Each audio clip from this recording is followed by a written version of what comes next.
صباح الورد، يا رب تكونوا بخير. النهارده هنعمل كده ديك رومي يطلع معانا قمر جوسي من جوه، واخد اللون التمام من بره، وكمان ما فيهوش اي زفاره خالص. هنعمله بطريقه سهله وبسيطه وهيطلع معانا قمر. اول حاجه جبت ديك رومي كده حوالي 4 كيلو، مش كبير خالص.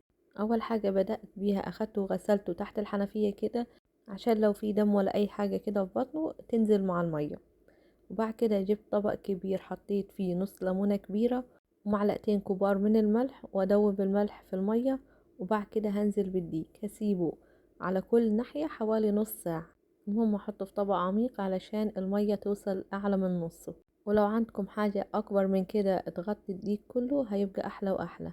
هنا بعد ما عدى نص ساعة قلبته على الناحية التانية، وبعد كده هاخده واغسله كويس خالص واسيبه لحد ما يتصفى تماما على المصفى. بعد كده هعزل الجلد عن اللحم عشان نحط فيها التتبيلة. فرغت الصدر كله، كمان لو نقدر نعمل الوراك هيبقى احلى. انا عملت بس الصدر بس بالشكل ده. بعد كده نبدأ نحضر التتبيلة اللي احنا هنتبل بيها. عندي حوالي 125 جرام من الزبدة، حطيت عليهم معلقة كبيرة من الملح، وكمان معلقة من الفلفل، ومعلقة من البابريكا، وشوية من إكليل الجبل. ودي البهارات اللي أنا بس حابة أحطها، لكن لو عايزين تضيفوا حاجة انتوا بتحبوها في الأكل مفيش أي مشكلة. الأكل أذواق، كل واحد يحط اللي هو بيحبه. بعد كده قلبتهم مع بعض كويس خالص واتأكدت انه الملح خلاص داب. بعد كده هبدأ اتبل الديك. طبعا انا التتبيلة دي عاملاها من بالليل، يعني بيته في التلاجة وتاني يوم هسويه. ينفع كمان لو مستعجلين تعملوا التبلوا الديك في نفس اليوم وتسيبوه بس في التتبيلة ساعتين، ساعة، مفيش اي مشكلة خالص، برضه هيدينا نفس الطعم. وبرضه اللحم هيكون متبهر وزي الفل. انا طبعا هنا حطاه على ورق زبدة علشان تاني يوم لما اجي اسويه ارفع بورق الزبدة واحطه في الصينية على طول. واحط شوية كمان تحت الجلد واتبل الديك في كل حتة، ما اسيبش حتة كده ما فيهاش تتبيلة. وبعد كده هغطيه وادخله التلاجة. تاني يوم بس اطلعه من التلاجة وانقله في الصينية اللي هيدخل بيها الفرن. وخلاص كده ما فيهوش اي تعب خالص، وما اخدش معايا شغل خالص، يعني زي ما انتوا شايفين حسبة 10 دقايق بعد النجع. ادخله التلاجة واسيبه لتاني يوم.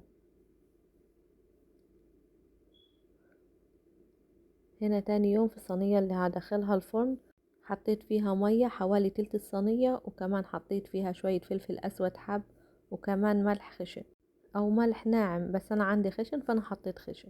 ودول بس الحاجتين اللي أنا حطيتهم في المية. حابين تضيفوا أي معطرات مفيش أي مشكلة خالص. بعد كده نقلت الديك في الصينية زي ما انتوا شايفين بالورق الزبدة اللي أنا حطيته عليها من امبارح. وجبت الرجلين بتاعته كده اقفلها بورق فويل عشان يفضل على الشكل ده لحد ما يستوي. شايفين هنا الزبدة لما دخلت التلاجة بدأت تتكسر، جمدت وبدأت تتكسر. بعد كده غطيته بورق زبدة وكمان بالورق الفويل، وكنت مشغلة الفرن على أعلى درجة على درجة حرارة 220. وادخل الديك، بما انه الديك مش كبير 4 كيلو، اخد بالظبط ساعتين. وبعد كده من غير ما اكشف ورق الفويل ولا اي حاجة اخد اللون اللي انتوا شايفينه ده. لو حابين تزودوا اللون عن كده نرفع ورق الفويل ونفتح له الشواية شوية ياخد اللون اكتر، بس ده واخد اللون من هو وتحت الفويل. ساعتين في الفرن يعني كده زي كأنكم بتسووا فرخة كبيرة، يعني مش وقت خالص. الديك رومي يعني. بس المهم بأمانة عايزة اقولكم ان الديك طالع قمر، مفيش اي زفارة خالص. يعني هو في الفرن بيستوي، الريحة بتاعته بتخليكي كده تجوعي حتى لو انتي لسه اكلة. طالع شكله حلو قوي، وكمان اللحم من جوه ابيض وجوسي قمر. وجوسي مش ناشف خالص. طريقته سهلة وبسيطة واتمنى تجربوها مش هتندموا خالص. يا ريت نعمل لايك وشير للفيديو علشان الكل يستفيد. ان شاء الله نشوفكم على خير. سيو، باي باي.